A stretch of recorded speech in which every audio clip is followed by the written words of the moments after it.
Um, Hello, ladies and gentlemen. My name is Vasudev Bose. I am an actor. Unfortunately, I don't have anything prepared in terms of a set, but I try to keep it light and crisp. I started acting when I was in the eighth grade, and luckily my mom and dad are not here to hear this because I started acting because I wanted to bunk as many classes as I could in school. I was a football player, and I realized that if I'm an actor as well, I can sort of bunk all my classes. So I know that I started off acting not with maybe the best of intentions, um, but over the years, I think I sort of started becoming much more comfortable being on stage. And I think my life sort of took a turn when I went to Kirodimal College in Delhi University. I was a part of this fantastic theatre society called the Players, where my understanding of storytelling, of the craft, sort of expanded so much. How provocative it can be, how challenging it can be, how transformational it can be to the people who are viewing. So over there, I sort of started taking it very seriously and learning a lot, and I'm extremely grateful for that. Doing a lot of Indian plays, learning a lot more about the overall potential of art in general. When I graduated in 2018, after that, I decided to sort of sharpen my skills a little more. So I went to USA. I went to the Stella Adler Art of Acting Academy for another 3 years. And well, basically, since then, it's been a fantastic journey. I'm making my debut in the Malayalam film world, which I'm very grateful for because I was born and brought up in Trivandrum, Kerala. So this journey has been fantastic and it has been very unexpected because I come from a family of bureaucrats, and I think it was quite expected and well established early on that this is going to be the next IS officer or IFS officer. So to sort of break out of that mold and look at your parents in the eyes and say, I want to be a stand-up comedian and an actor, it can be a very daunting experience for them. But I'm fortunate enough to say that they supported my journey, and I moved forward with humility and just curiosity. So yeah, nice to meet everyone here.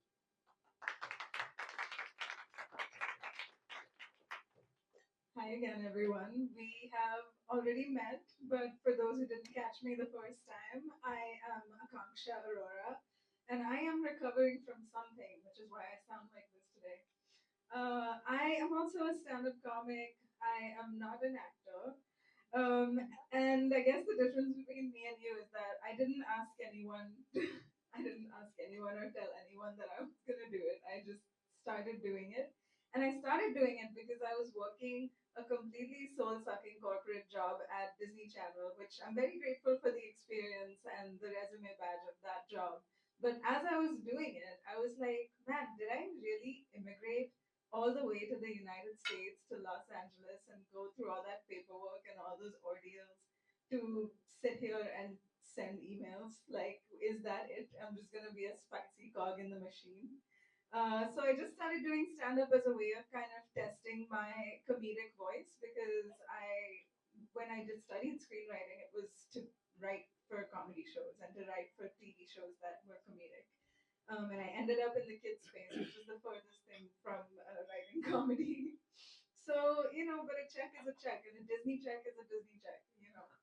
So, yeah, I got into stand up that way, just kind of by accident.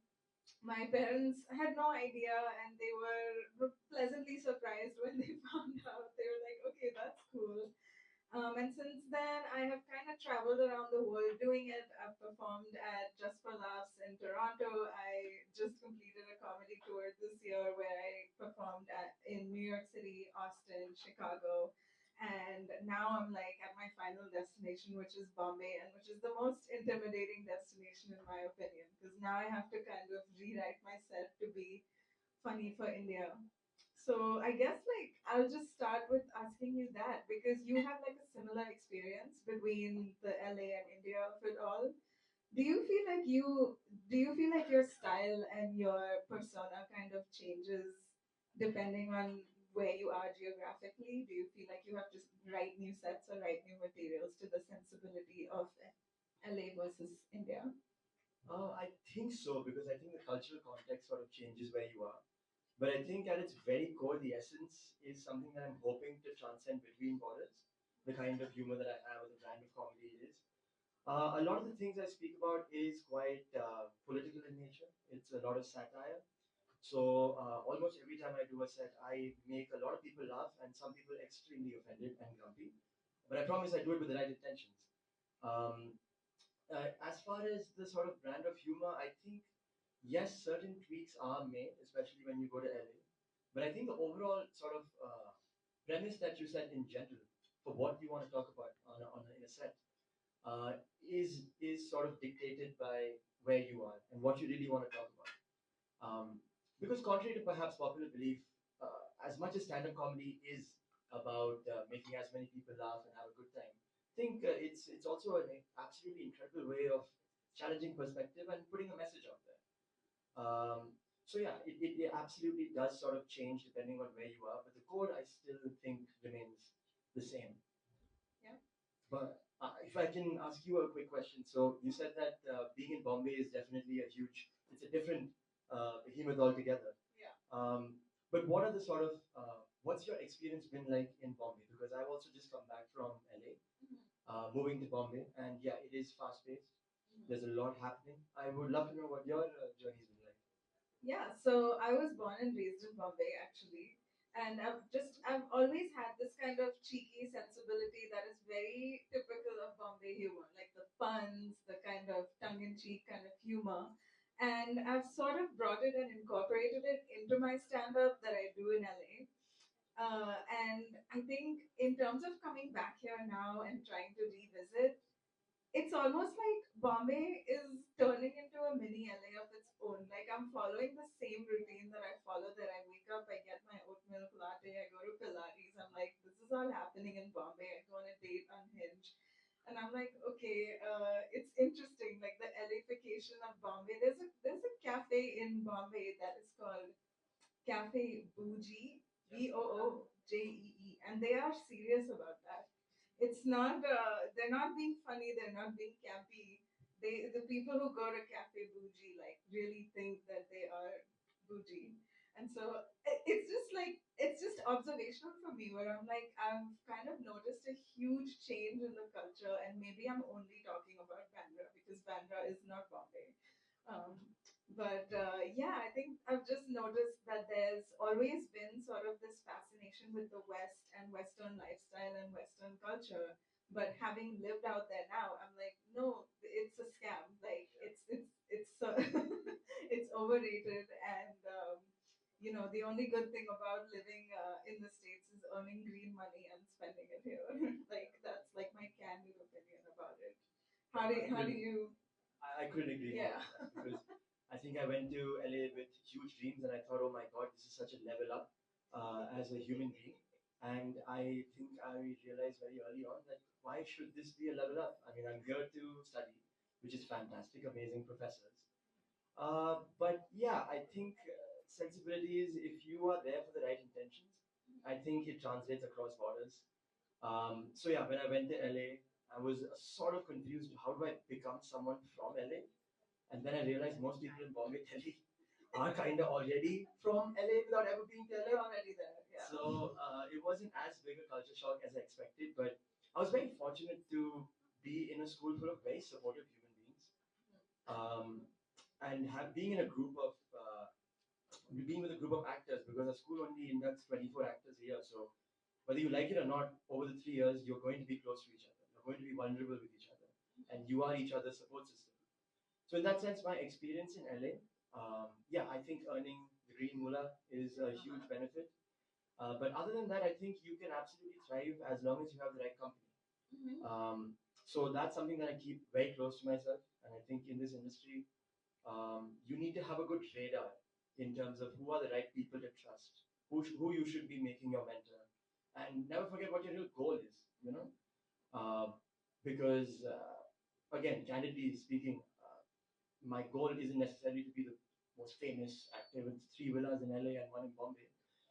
It's to make thought-provoking films, and it's easy to lose sight of that goal. But as long as you don't, I think you'll thrive as long as you have a good company.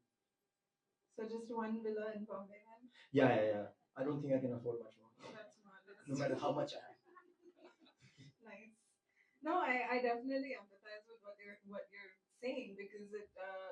was like, okay, it feels like people tend to look at the West as culture makers, or I don't know, they tend to look at the West as a way to model what we have to do. But I think recently there's been a shift away, both in comedy, in storytelling, in technology, across the board. There's been a shift to away in embracing your own culture, embracing your own values, finding where you fit into the West without losing yourself in the West. And much of my stand up is about that. Like, I really resonated with what you said about art being political and stand up being political, because we occupy these intersections of identity in everything that we do, whether it's a joke and whether it's not. And I think the best comedy or the best humor um, says something. Like the AI conversation around writing and comedy and things like that. Have you ever asked ChatGPT to write you a joke? It'll make you feel the job security real quick as a stand-up comic. Like, yeah, it's like, okay, Chat GPT is kind of, it's going to evolve beyond that, of course, and the tech people know about that. But I think there's something irreplaceable and something special about personal stories. Only you can do the stand up that you do and observe things the way that you do. And some, I guess, hive mind robot is not going to be able is not going to be able to do an incisive joke about what it's like to be an immigrant and have a white voice and have an Indian voice. Um, and for me, that's like kind of the most disarming part of my set, because I go on stage and I'm like, hey everyone, my name is Akanksha. I was born and raised in Bombay. And then I'll just kind of pull the rug out from under them and be like, people compliment me saying that my English is so good. But what they're really saying is that I have no accent. And the punchline is very simple. It's like having an accent has nothing to do with speaking English, okay? English is just one of the languages I speak better than most Americans, all right? So I don't know, is this something that you have sort of faced, like this dichotomy between having to assimilate in a certain way in the West and being a different way out here? Yeah. As soon as I landed in LA, I was like, how do I learn an American accent? Truly.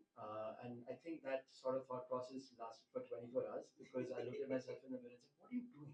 Your name is Vasudev. You're not Roger. Okay. So let's stick to what you know. And I thought being an actor in LA, maybe that might be a requirement. But at the end of the day, we're meant to be trailblazers, right? We want to change the norm. I'm not going to go anywhere else and pretend to be someone I'm not or something I'm not. And I'm pretty sure that if I do a good job and keep my head held high, the right people will take notice of that and appreciate that. So very quickly after that, I did tell everyone that my name is Vasudev Bose, and I never changed my accent or anything of that sort.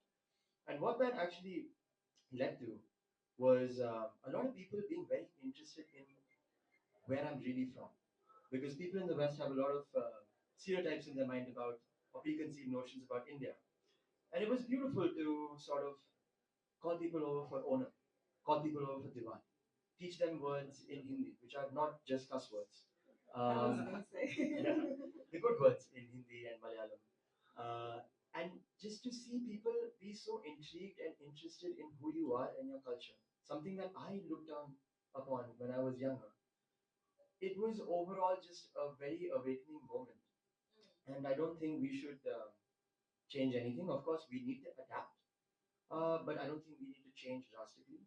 And I think bringing up the conversation about AI, I don't think as an actor, a performance by, again, a hive mind robot can ever replicate the kind of vulnerability that a human being can show on stage or on screen. I vehemently believe that. I think AI is here to assist and not to imitate. As filmmakers, storytellers, performers, it's something that we can use as a tool to sort of bring our imagination to life with greater clarity, be it technical things like pre-production, post-production, editing, etc.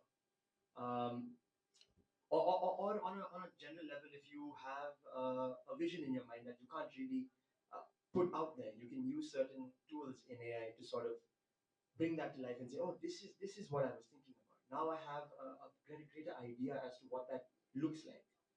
So I think, yeah, it is assisted, but it can never replace any aspect of storytelling, in my humble opinion. yeah, I almost think that in a weird way, it makes space for more storytelling, more creativity in a certain way, just because I don't want to have to deal with like how I'm supposed to word an email to my landlord. Yeah, Like yeah. that's taking up too much space in my brain. Let the robot do that. Let me Mhm. write the jokes. Let the robot do all the emails. Let the robot do all the calendars. Like it creates more space in a sense for someone who is creative and doesn't have that I guess that regimented thinking, like Mhm. making a plan and like sending a specific email, doing things in a specific way. It just creates space to be more creative and do less. So definitely in an assistive capacity, I really like it, but I'm not letting it write any Oh jokes. no, 100%. I think when in my last year in LA, I was able to cut together a reel, shoot a monologue, get my headshots ready, my resume, everything, all the creative stuff I was able to do. And I think I took 3 business days to write the letter, the actual email to my agent. So definitely in spaces like that, tools like this help. And yeah, perhaps creative minds, can use these tools to their benefit, as you said, and maybe trim the fat at times and make the process more efficient. Maybe. Yeah, I think it's just an interesting I don't know how to call it. Like, I guess it's an interesting paradox how now there's like AI influencers. There's like AIs selling me sunscreen and saying, "Hey guys, like look at this on my skin, and it doesn't have skin." I guess I'm Yeah. just trying to make sense. Interesting choice. Just trying to make sense of the fact that okay, I'm a human, but you What? created like a fake human who doesn't have skin and doesn't have acne and doesn't have the struggles that I have to market something to me and tell me to use their code and like all the while looking like completely dead-eyed and crazy. Like Yeah, what was the vision? What was the end game with doing that? I guess yeah, no, I like agree. I why think does that exist? we live in very strange times, extremely fast moving Yeah. times. But I think the sanctity of it all will remain intact. And I think at the Mhm. end of the day, um, I know that we're extremely young, but I know that I can assure everyone that with all our misguided mishaps and social media and everything, I have a strong belief in my fellow colleagues, performers, and friends. We might be confusing at times. We might not be very conventional at times. But at the end of the day, we're sincere. And no matter what, we're going to make everyone proud, the future generations and the generations behind us. So that's the overarching message from my side. Yeah. You know what? You make them proud. I denounce this title because I'm just like, I think that I'm honestly, as a performer, artist, writer, whatever the case may be, I've honestly found a lot of freedom in exploring the parts of myself that are not that likable Good. and just not that soft and just not that nurturing and not that sweet. That's right. And the thing is, when you're kind of programming a robot to be human, I guess you're trying to program it to be good. And you're Yeah. trying to program it to be smart and intelligent, anticipate needs, etc. But over the years, I've really come to embrace the fact that my imperfections and complexities are as much a part of me and actually are an important part of me and a driving force within my work. Um, as much as like everything that's good about me and everything that's aspirational about me. And I think that's the complexity that's missing in AI art Yeah. is that little pinch of mental illness is just not Yeah, exactly. There's a little pinch it's that's required because just that's what not makes it there. human. You Yeah. just need a little bit to drive the ship, and that's kind of why I feel a little secure in the arts specifically, where I'm like, okay, it can be assistive, but generative, I'm not so Yeah. sure about. I'm not so sure about generative. Uh, but yeah, that's just my 2 cents. Like my little nickname in the community in LA is Bollywood Fleabag because I Fantastic. don't know if you've like watched the show Fleabag, but it's about this extremely problematic 30-something-year-old woman who goes around having the most miserable dating experiences. I'm telling you, an AI influencer can't do Cannot. that. Just cannot. She just can't do that. I recently vlogged. I went on a hinge date and I vlogged it, and I thought my vlog was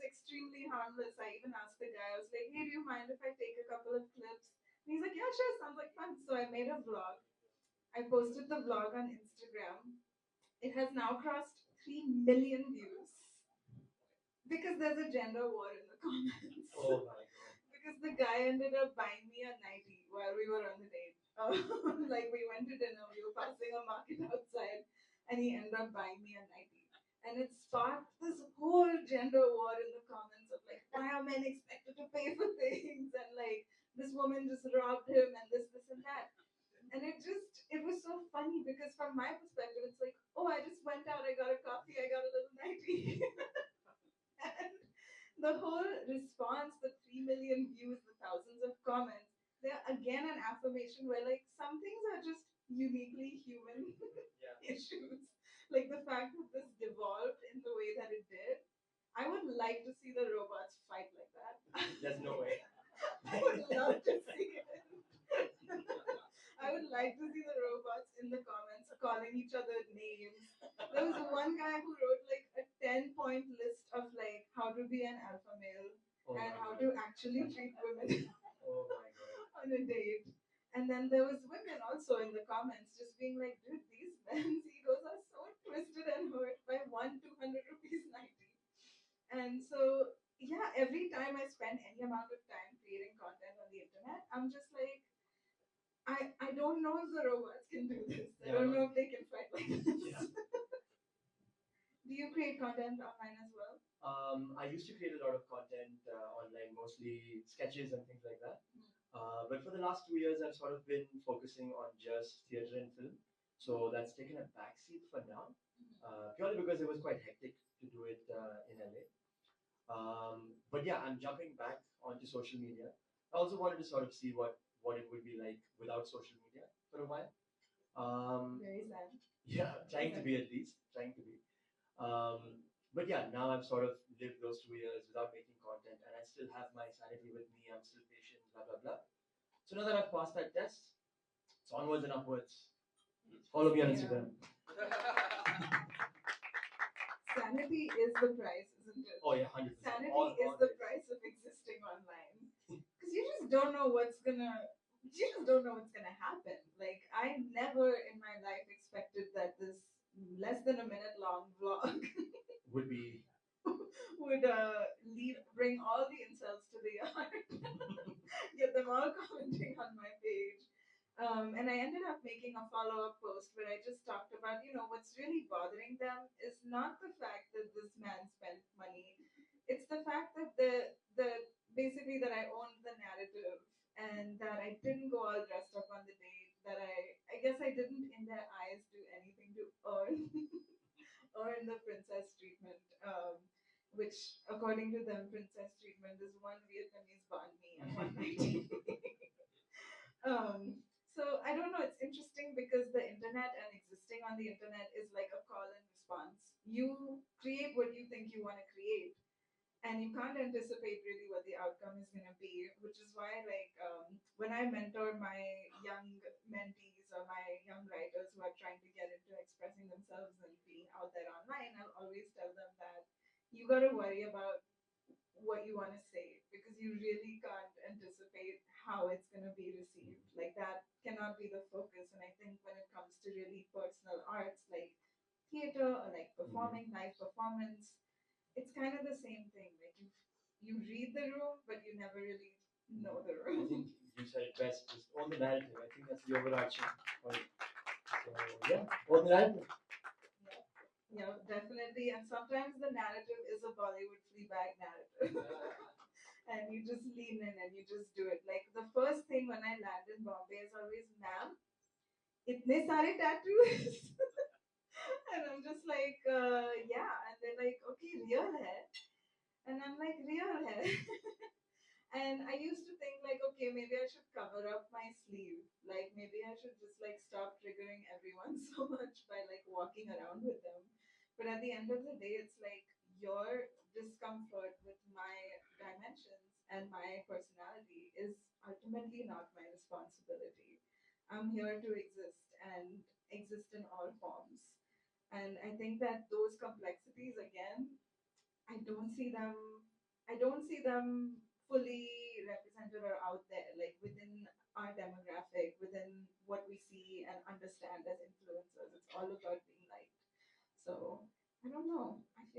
trying to kind of challenge that a little bit.